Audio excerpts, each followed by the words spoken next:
आप सभी का हमारे YouTube चैनल पर स्वागत है। हम BSc fifth sem nuclear physics पढ़ रहे थे। आज हम न्यूक्लियर फिजिक्स की यूनिट फर्स्ट का ही कंटिन्यूएशन टॉपिक करेंगे। यूनिट फर्स्ट का न्यूक्लियर फिजिक्स नेक्स्ट वीडियो है।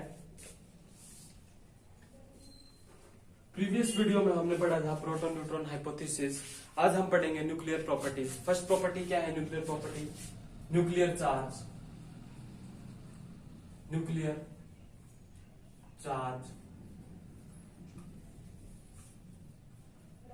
सबसे पहले हमें पता होना चाहिए न्यूक्लियर चार्ज के बारे में। न्यूक्लियस किससे मिलकर बना हुआ है? न्यूक्लियस मिलकर बना हुआ है प्रोटॉन और न्यूट्रॉन से। प्रोटॉन और न्यूट्रॉन से हम एक स्टैंडर्ड एटम की नोटेशन मानते हैं। तो इसमें कितने होंगे? जेड नंबर क्या होंगे? प्रोटॉन। जेड नंबर क्या होंगे? Electron. A minus Z number of क्या होंगे? न्यूट्रॉन। तो न्यूक्लियस किस किस पार्टिकल से मिलकर बना हुआ? A minus Z number of neutron, Z number of proton, Z number of proton, A minus Z number of neutron.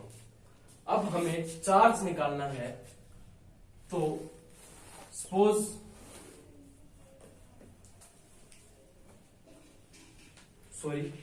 Charge on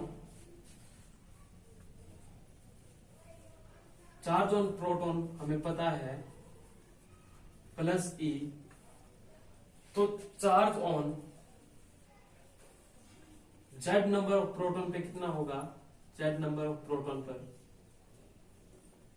Z number of proton पे कितना होगा? जेड ई। जेड को मल्टीप्लाई करते हैं प्लस ई से, तो प्लस जेड ई। अब हमें पता है, थोड़ा इसी के आगे करते हैं, चार्ज ऑन न्यूट्रॉन कितना होगा? Charge on neutron 0। तो charge on A minus Z number of neutron पे कितना होगा? Charge on A minus Z number of neutron पर कितना होगा? ए माइनस जेड इंटू में 0। तो ओवरऑल क्या वैल्यू आएगी? इसको थोड़ा सा अच्छे से लिखते हैं। A minus Z multiply 0, over value क्या आएगी? 0। तो अब हम चार्ज कैसे कैलकुलेट करेंगे? टोटल चार्ज ऑन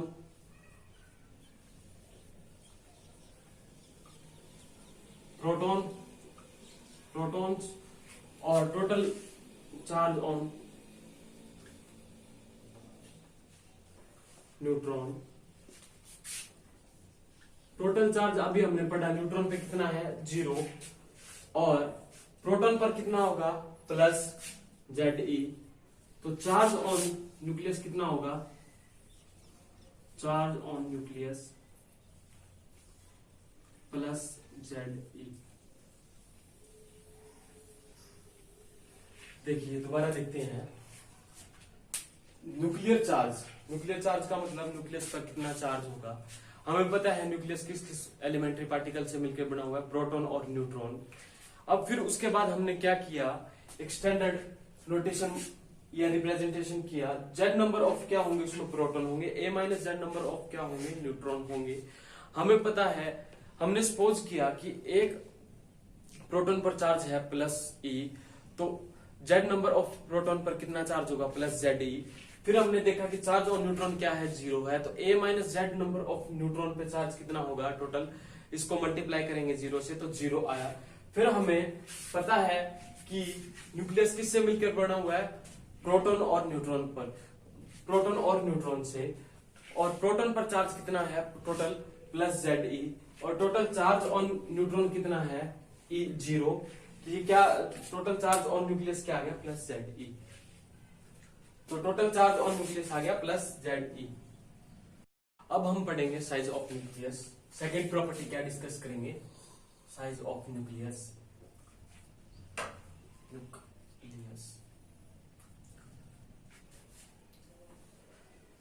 हमें सबसे पहले पता होना चाहिए shape of nucleus. Shape of nucleus कैसी है? स्फेरिकल शेप है। स्फेरिकल शेप है। वॉल्यूम क्या है होगा स्फीयर का? 4/3 वॉल्यूम, 4/3 पाई आर क्यूब। देखिए जैसे जैसे एटॉमिक मास बढ़ेगा तो number of proton, number of neutron nucleus के अंदर बढ़ेंगे। नंबर ऑफ प्रोटॉन और न्यूट्रॉन बढ़ने से क्या होगा, वो वॉल्यूम ज्यादा ऑक्यूपाई करेंगे। अगर एटॉमिक मास नंबर कम है तो उसका वॉल्यूम कम होगा, और एटॉमिक मास नंबर ज्यादा है तो वॉल्यूम ज्यादा होगा। तो it means atomic mass number directly proportional volume 4/3 pi r cube. देखिए एक एग्जांपल से समझते हैं, जैसे सपोज करता हूं N7 14 नाइट्रोजन O8 16। देखिए इसका एटॉमिक मास बढ़ चुका है 2 से, तो इसमें नंबर ऑफ न्यूट्रॉन कितने होंगे, A माइनस जेड। यहाँ पे 14 क्या है A, 7 कितने हैं न्यूट्रॉन, सॉरी प्रोटॉन, तो ये कितना हो गया 7 क्या हो गया इसमें न्यूट्रॉन, और 7 क्या हो गया proton. Same as it is इसमें देखेंगे, इसमें न्यूट्रॉन कितने होंगे 8 और प्रोटॉन भी कितने होंगे 8। तो अब जैसे जैसे एटॉमिक मास नंबर बढ़ रहा है तो नंबर ऑफ न्यूट्रॉन और नंबर ऑफ प्रोटॉन भी बढ़ रहे हैं। तो इट मीन्स कि नंबर ऑफ न्यूट्रॉन और प्रोटॉन बढ़ रहे हैं तो वो वॉल्यूम ज्यादा ऑक्यूपाई करेंगे। तो वॉल्यूम के डायरेक्टली प्रोपोर्शनल होगा एटॉमिक मास। अब इसको सोल्व करते हैं। 4/3 पाई ये क्या है, कांस्टेंट है, इसको छोड़ देते हैं। ए डायरेक्टली प्रोपोर्शनल होगा आर क्यूब। मैं इसको ऐसे लिख सकता हूं r cube directly proportional A. इधर क्यूब है, उधर जाके क्या हो जाएगा cube root A equal to 1/3। इसको हटाएंगे तो कांस्टेंट, जब डायरेक्टली को हटाएंगे तो कांस्टेंट आएगा आर नोट ए की पावर 1/3। ये आर नोट की वैल्यू कितनी होगी 1.3 फर्मी। फर्मी की वैल्यू होती है 1 फर्मी होता है 10⁻⁻15 मीटर, या इसको ऐसे भी लिख सकते हैं 1.3 10⁻⁻15 मीटर। देखिए थोड़ा सा दोबारा समझते हैं। जैसे जैसे नंबर एटॉमिक मास बढ़ेगा, number of neutron, number of proton बढ़ेंगे तो वॉल्यूम ज्यादा ऑक्यूपाई करेंगे। तो इट मीन्स जैसे जैसे नंबर ऑफ न्यूट्रॉन और प्रोटॉन डिक्रीज होंगे, जैसे जैसे एटॉमिक मास कम होगा तो number of neutron, number of proton कम होंगे, तो वॉल्यूम कम ऑक्यूपाई करेगा। तो volume of nucleus directly proportional होगा एटॉमिक मास के। तो मैं इसको 4/3 पाई को छोड़ देता हूं क्योंकि कांस्टेंट टर्म है। तो एटॉमिक मास डायरेक्टली प्रोपोर्शनल होगा आर क्यूब के।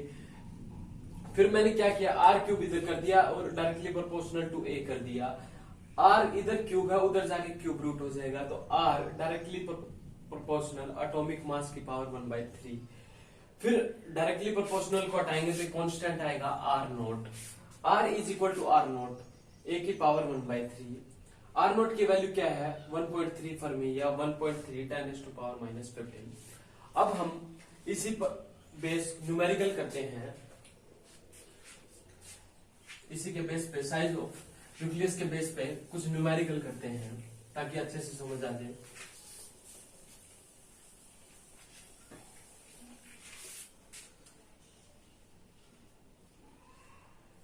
Find the atomic quotient.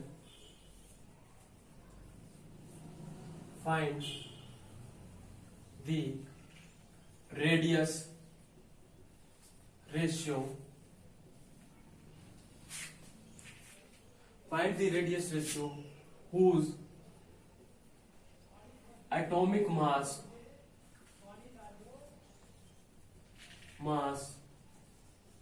number is 125 and another have 27। अब हमें रेडियस रेशियो निकालना है। एक का एटॉमिक मास नंबर 125 है और सेकंड का 27 है। सबसे पहले हमने अभी पढ़ा था R is equal to R naught A की पावर 1/3। सपोज कर लेते हैं जिसका एटॉमिक मास नंबर है वो R1 है। R1 आर नोट, इसको करते हैं R1 आर नोट ए 127 की पावर 125 की पावर 1/3। सेकंड R2 को मान लेते हैं R नोट ये कितना है 27 के पावर 1/3। अब हम रेशियो निकालना है R1 और R2 का, तो इसको डिवाइड करते हैं R1 bye R2, R0 bye R0, 125 की पावर 1/3, 27 की पावर 1/3। R0 से R0 कैंसिल हो जाता है, तो 125 को कैसे लिख सकते हैं 5 की पावर 3, 5 इंटू 5 इंटू 5। 3 को कैसे लिख सकते हैं 3 3 9 3 27, इसको 125 और ये क्या है 27। अब मैं क्या लिख सकता हूं 125 को 5 की पावर 3 1/3 बाई 3 की पावर 3 1/3। इस 3 से इस 3, ये 3 कैंसिल, इस 3 से ये 3 कैंसिल। R1 R2 का रेशियो क्या आ गया 5/3। देखो हमने क्या किया, रेडियस रेशियो पूछा हुआ था क्वेश्चन के अंदर, एटॉमिक मास नंबर गिवन था, एक का 125 था और दूसरे का एटॉमिक मास नंबर 27 था। हमें पता है रेडियस ऑफ न्यूक्लियस का फॉर्मूला क्या है R0 a की पावर 1/3। हमने वहां पे R1 माना, R0 125 जिसका एटॉमिक मास नंबर 125 है उसकी रेडियस मानी R1, जिसका एटॉमिक मास नंबर 27 है उसकी रेडियस मानी R2। हमने फॉर्मूले में पुट किया R equal to R0 a की पावर 1/3। सेकेंड R2 को माना R0 27 की पावर 1/3। R1 R2 को डिवाइड किया, R0 से R0 कैंसिल हो गया, 125 की पावर 1/3, 27 की पावर 1/3। 125 को लिख सकते हैं 5 की पावर 3 और 27 को लिख सकते हैं 3 की पावर 3। तो 1/3 और 3 से 3 कैंसिल, 1/3 और 3 से 3 कैंसिल, तो एग्जैक्ट क्या रेशियो बच गया 5/3। रेशियो क्या होगा 5/3 R1 बाय R2 का। एक नेक्स्ट क्वेश्चन देखते हैं।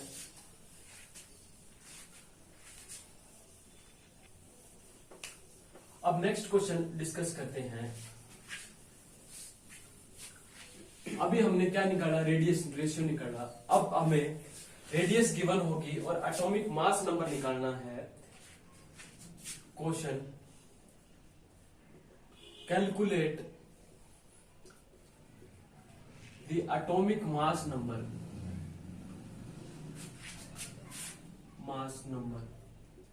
A whose radius of nuclear radius या nuclear radius मान लीजिए इस कितनी है 4.8 10⁻⁻15। सबसे पहले हमें सोचना है क्वेश्चन में क्या निकालना है atomic mass number. Radius given है, रेडियस ऑफ न्यूक्लियस का फॉर्मूला क्या है R is equal to R0 a की पावर 1/3। यहां से अपने को क्या निकालना है A निकालना है, तो R बाय R0, मैं इसको डिवाइड में लेके जाता हूं R बाय R0 a की पावर 1/3। इधर क्यूब रूट है, उधर जाके क्या हो जाएगी क्यूब।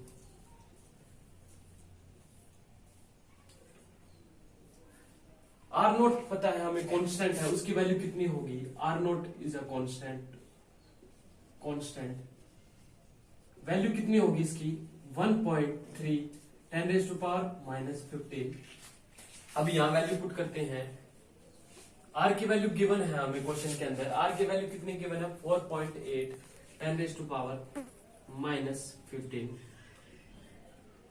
बाय 1.3 10⁻⁻15 का क्यूब आएगा। A निकालना है एटॉमिक मास नंबर, 10⁻⁻15 कैंसिल हो जाएगा, मैं A इस तरफ लेता हूं, एक ही बात है। अब मैं इसको सोल्व करता हूं, 4.8 का क्यूब 4.8 1.3 इसको सोल्व करता हूं तो राउंड 50.6 आएगा। लेकिन एटॉमिक मास नंबर एक फिक्स न्यूमेरिकल वैल्यू है, जैसे 50, 49, 47, तो हम अप्रोक्स लेते हैं तो ए की वैल्यू कितनी आएगी 50, ए की वैल्यू कितनी आएगी 50। हमने यहाँ पे एटॉमिक क्या गिवन था, हमने यहाँ पे एटॉमिक मास निकाला, रेडियस गिवन थी। पिछले क्वेश्चन में क्या निकाला, रेडियस रेशो निकाला, एटॉमिक मास नंबर गिवन था। अगर हमें रेडियस पता हो तो हम एटॉमिक मास नंबर निकाल सकते हैं। अगर एटॉमिक मास नंबर पता हो तो हम क्या निकाल सकते हैं, रेडियस रेशियो या रेडियस ऑफ द न्यूक्लियस। हमने न्यूक्लियर चार्ज डिस्कस किया, साइज डिस्कस किया। अब थर्ड प्रॉपर्टी डिस्कस करते हैं, डेंसिटी। किसकी, डेंसिटी ऑफ न्यूक्लियस,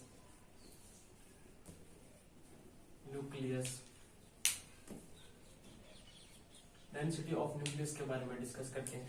सबसे पहले हमें डेंसिटी का फॉर्मूला पता होना चाहिए, मास अपॉन वॉल्यूम। अब मास किसका लेंगे, मास ऑफ न्यूक्लियस ही लेंगे, न्यूक्लियस बाय में वॉल्यूम ऑफ न्यूक्लियस।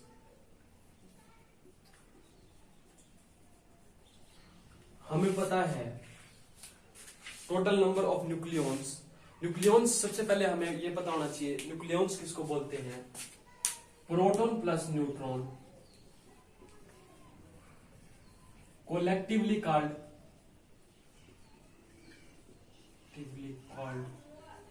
इसको ऊपर कहते हैं, collectively called nucleons. Proton plus neutron दोनों को मिलाकर क्या बोलते हैं हम, न्यूक्लियॉन्स बोलते हैं। कितने होते हैं टोटल, ए, कैसे, जैसे XZ एक एलिमेंट है, उसमें न्यूक्लियस के अंदर क्या होगा, total number of proton plus neutron कितने होते हैं, ए होते हैं, proton plus neutron equal to A. इनको क्या बोलते हैं, न्यूक्लियॉन्स। तो अब हमें मास ऑफ न्यूक्लियॉन्स निकालना है। सपोज करते हैं, suppose mass of one nucleons कितना, स्मॉल m। तो टोटल कितने न्यूक्लियॉन्स हैं, a। तो मास ऑफ a न्यूक्लियॉन्स का कितना होगा, m। अब हमें मास ऑफ न्यूक्लियस पता चल गया, वॉल्यूम का फॉर्मूला हमें पता है। वॉल्यूम मास ऑफ न्यूक्लियस की वैल्यू की जगह, मास ऑफ न्यूक्लियस की जगह पुट करते हैं ma। वॉल्यूम कितना होगा, 4/3 पाई r क्यूब। r यहाँ पे क्या है, रेडियस ऑफ न्यूक्लियस। अभी हमने रेडियस ऑफ न्यूक्लियस का फॉर्मूला पढ़ा था प्रीवियस वीडियो में, और क्वेश्चन प्रीवियस डिस्कस किया था। अभी r की वैल्यू कितनी बताई थी, r is equal to r0 a की पावर 1/3। ये यहां लिखता हूं मैं, थोड़ा सा इसको m/a, ये कितना है, m/a 4/3 पाई r क्यूब। इक्वेशन 1 देता हूं, इसको नाम है r is equal to r0 a की power 1/3 putting in first, in equation first. देखिए अभी ये हमने डिस्कस किया था, रेडियस ऑफ न्यूक्लियस क्या है, r is equal to r0 a की पावर 1/3। अब मैं ये क्या है, यहाँ पे रेडियस ऑफ न्यूक्लियस है, r की जगह वैल्यू पुट करता हूं r0 a की पावर 3 m/a। डेंसिटी को डिनोट करते हैं इस साइन से, m/a 4/3 पाई, r की जगह r0 का क्यूब, और a की पावर 1/3 इंटू 3 कैंसिल हो जाएंगे, तो a बचेगा, a से a कैंसिल हो गया। तो डेंसिटी की वैल्यू कितनी आई, m/4/3 पाई r0 क्यूब। m भी कांस्टेंट है, 4/3 भी कांस्टेंट है, पाई भी कांस्टेंट है, r0 की वैल्यू भी कांस्टेंट है।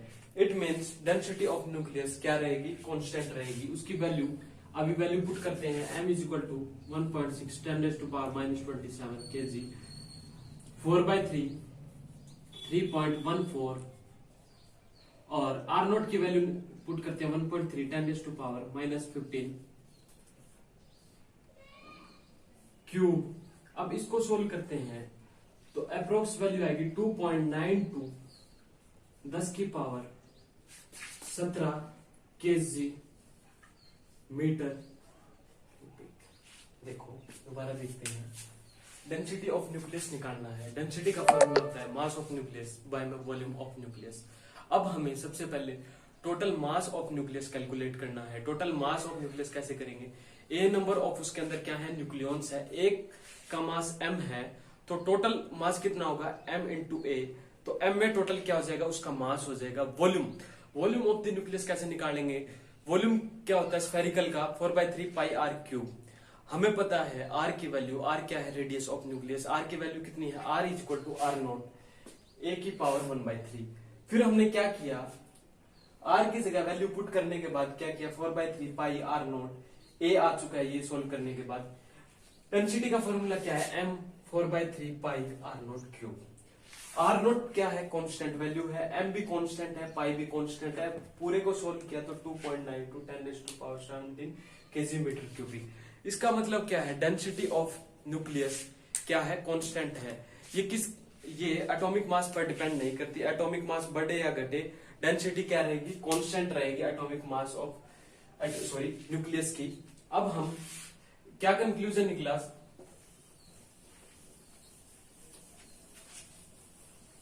डेंसिटी ऑफ न्यूक्लियस क्या पढ़ा हमने अभी, डेंसिटी ऑफ न्यूक्लियस का फॉर्मूला लिखते हैं, m बाई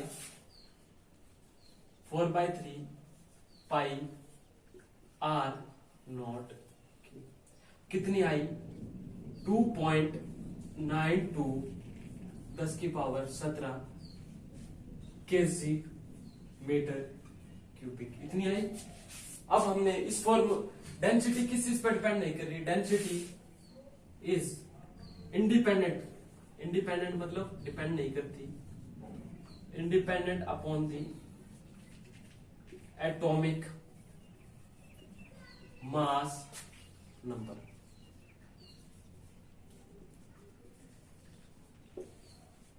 चाहे एटॉमिक मास नंबर बढ़े या चाहे एटॉमिक मास नंबर घटे, डेंसिटी एटॉमिक मास पर डिपेंड नहीं करती, एटॉमिक मास पर